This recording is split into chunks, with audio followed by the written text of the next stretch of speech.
Muy buenos días, mi nombre es Gonzalo Botella y hoy estoy aquí con vosotros para repasar unas de las patologías más frecuentes que vamos a ver en urgencias, en concreto la trombosis venosa profunda y el tromboembolismo pulmonar. Ambas son patogénicamente muy similares y es que o bien se forma un trombo a nivel de las venas popliteas o bien estamos hablando de un émbolo localizado en las arterias pulmonares, pero en ambos casos se debe a un aumento de la coagulación de la sangre.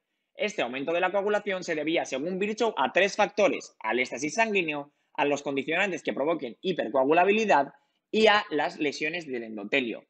Esto se traduce a nivel de los antecedentes que nos puedan reflejar en una pregunta del MIR en fallo cardíaco, antecedentes de tromboflebitis, un paciente que haya estado largo tiempo sentado, como ocurre en los aviones, o que haya estado encamado con una cirugía previa, que tome anticonceptivos orales, policitemias. Pensad en todo eso y buscad una pregunta, pero hay estos y otros muchos factores de riesgo, así que atentos.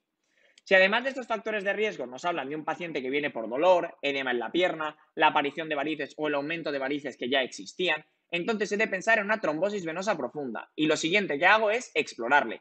Y es que existen dos signos muy típicos de TVP. En concreto, el signo de Oman, es decir, el dolor a la dorsiflexión del pie, y también el dolor de la pantorrilla al apretar sobre la misma.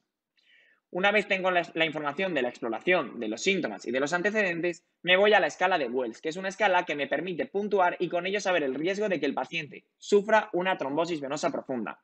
Si estamos ante un bajo riesgo de TVP, es decir, puntúa menos de 2, lo que empiezo pidiendo es la prueba más sencilla de todas. ¿Cuál es esa? Pues el dímero D en una analítica. Estos dímeros D son muy sensibles, por tanto, si son negativos, descarto que se trate de una TVP.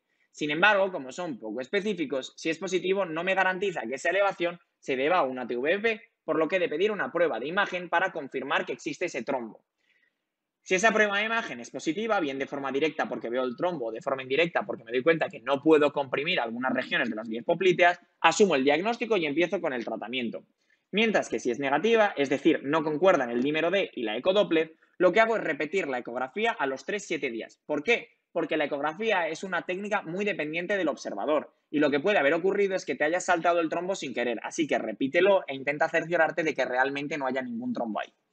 Si por el contrario, según la escala de Wells, el paciente tiene un elevado riesgo de una trombosis venosa profunda, es decir, puntúa más de 6, empiezo directamente pidiendo la prueba de imagen, la ecodoppler. Si la ecodoppler es positiva, tengo diagnóstico, empiezo tratamiento con anticoagulantes. Si la ecodoppler es negativa, para asegurarme que no me lo he saltado, lo primero que le pido entonces es un dímero D. El dímero D, con su elevada sensibilidad, si me sale negativo, ya definitivamente me descarta la trombosis venosa profunda. Si me sale positivo, lo que me está indicando es, oye chico, cuidado que igual te has pasado la trombosis, vuelve a buscarla. Entonces volvemos a hacer un ecodoppler pasados 3-7 días. Ahora, la trombosis venosa profunda no es lo que va a matar al paciente, le va a provocar dolor, edema. El problema es que la trombosis venosa profunda puede soltarse el trombo, embolizar y subir por la cava, llegar a la aurícula derecha, al ventrículo derecho y de ahí a las arterias pulmonares y taponar las arterias pulmonares en mayor o menor medida. Si este tapón es muy amplio, altera la función de intercambio de oxígeno a nivel alveolo arterial y esto es lo que mata al paciente. Ese tapón de las arterias pulmonares con la alteración de la función del pulmón es lo que mata al paciente, ¿vale? Entonces, cuidado si nos hablan de un paciente con antecedentes como los que hemos visto y que además nos mencionen que tiene hipoxia, que tiene taquipnea, con una disminución, por tanto, del dióxido de carbono. Además, nos pueden hablar de síncope, nos pueden hablar de inestabilidad hemodinámica. Cuidado con todo eso porque nos están hablando de un TEP. Si hablan de inestabilidad hemodinámica, se trata de un TEP masivo, ¿de acuerdo? Y cuando sospecho estas patologías, he de plantearme qué pruebas puedo pedirle. Bueno, las pruebas que más se utilizan son el angiotac y la gammagrafía de ventilación-perfusión, sobre todo el angiotac, excepto en tres situaciones: en caso de insuficiencia renal, en caso de embarazo o de alergia a contraste.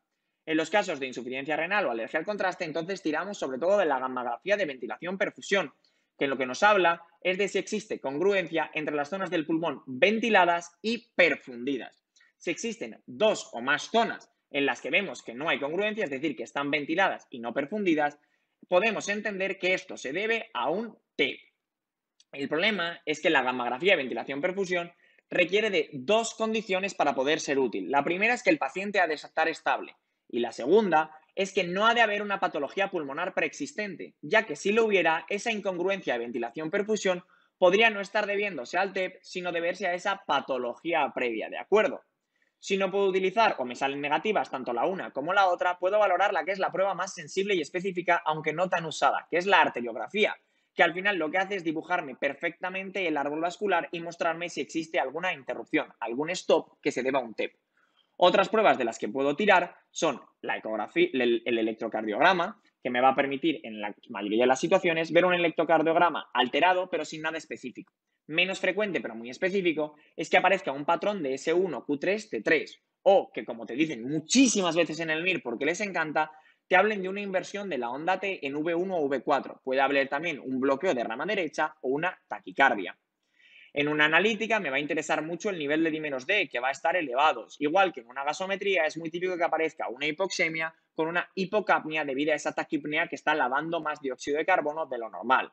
Además, recordad que el gradiente alveolo-arterial va a estar alto y la difusión del monóxido de carbono disminuida.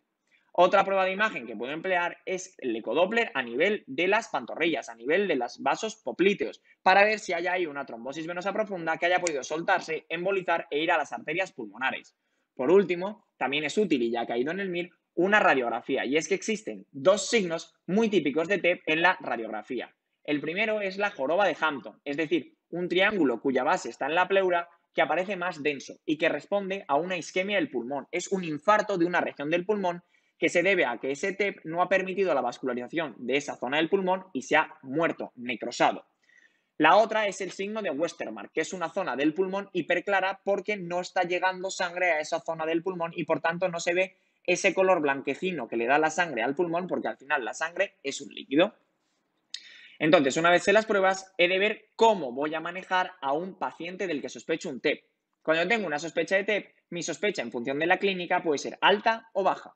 Si tengo una baja sospecha de TEP, lo primero que pido es mi prueba más sencilla de pedir. ¿Cuál? La analítica y el dímero D. Si el dímero D es negativo, descarto el TEP por esa elevada sensibilidad. Si el dímero D es positivo, pues lo manejo como si tuviera una alta probabilidad clínica de tratarse de un TEP. ¿Y qué es lo primero que hago en estas situaciones? Lo primero es empezar con la anticoagulación, sobre todo con heparina de bajo peso molecular, ¿vale? Antes incluso de pedir pruebas de imagen para confirmarlo, directamente le anticoagulo, ¿vale? Y luego pido las pruebas de imagen, que como hemos dicho pueden ser un angiotac o una gammagrafía de ventilación-perfusión.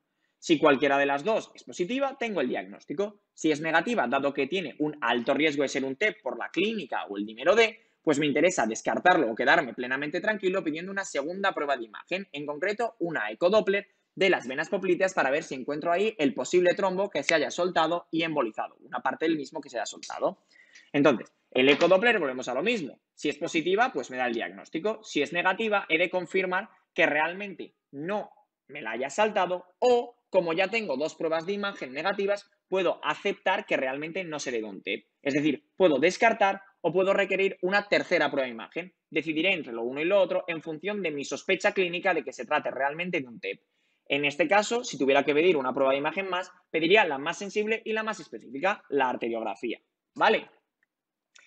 Entonces, una vez tengo ya el diagnóstico hecho, si es que he llegado al diagnóstico de un TEP, mi pregunta es, ¿cómo voy a manejar ese TEP? Pues lo primero que le pregunto al paciente es si está estable.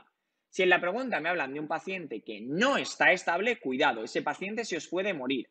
Así que, antes, cuidado de empezar con el tratamiento, cuidado que esto es muy importante, lo que tenéis que hacer es confirmar el TEP. Por muy inestable que esté, lo primero que hago ahora es confirmar el TEP. Si el paciente he conseguido estabilizarle por el camino, puedo plantearme llevármelo y hacerle un angiotac. Si en ningún momento consigo estabilizarle, lo que le pido es un ecofast.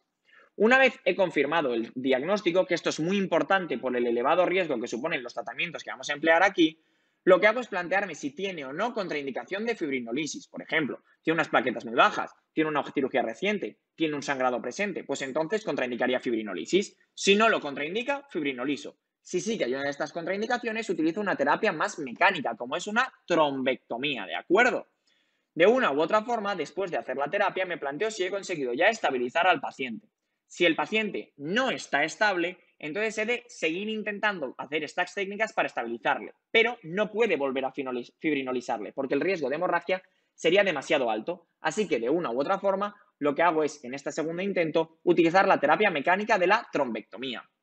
Cuando por fin consiga estabilizarle, le manejo como si hubiera estado estable desde el primer momento. ¿Y eso qué significa? Pues plantearme si ahora puedo anticoagular al paciente. Si el paciente no lo puedo anticoagular, utilizo un filtro de vena cava que impide que sigan subiendo émbolos desde el trombo que hay en las venas popliteas hacia las arterias pulmonares y, por tanto, impide que el paciente siga empeorando. ¿Cuáles serían contraindicaciones de anticoagular a este paciente? Pues parecía lo que os decía antes, que tenga una cirugía en sitios que no sean compresibles, como es la médula, el ojo, la cabeza, o que tenga un sangrado preexistente. Si por el contrario no existen contraindicaciones de anticoagulación, le anticoagulo. ¿Cómo le anticoagulo? Pues o bien puedo utilizar los nuevos anticoagulantes orales, que no exigen una terapia puente y puedo iniciar directamente con ellos desde un principio, o bien inicio combinando heparina de bajo peso molecular y anticoagulantes orales y pasada una semana le dejo ya solo con los anticoagulantes orales. Y la siguiente pregunta es, ¿y cuánto tiempo anticoagulo? Pues si tengo una causa concreta, una vez he resuelto esa causa concreta, le anticoagulo 3-6 meses más. Si no existe una causa concreta, la desconozco o no puedo solucionar la causa que conozco, lo que hago es anticoagularlo de forma indefinida. ¿De acuerdo? Vale. Ahora vamos a repasar este tema, que sé que es bastante complicado, pero es que lo preguntan muchísimo, con unas preguntas.